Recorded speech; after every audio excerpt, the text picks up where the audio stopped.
heavy bleeder ka din ba, kagaya ko? And tipong, alam mo yun, pag natutulog ka, hindi ka komportable kasi nararamdaman mo yung yun.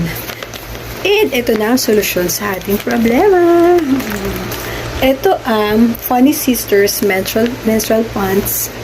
And may sizes tong available. And yun, these are for extra heavy period. O, diba? So, tingnan natin. Kaya ko siya nagustuhan kasi unang-una ay affordable.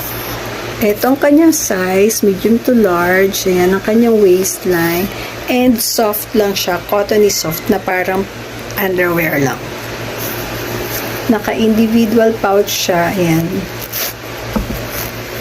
And ang liit-liit niya lang, parang pang baby diaper. And pants. Syempre, menstrual pants. Ang cute. Nice. So, andyan ilalagay ko yung link sa yellow basket or sa comment. Get yours now!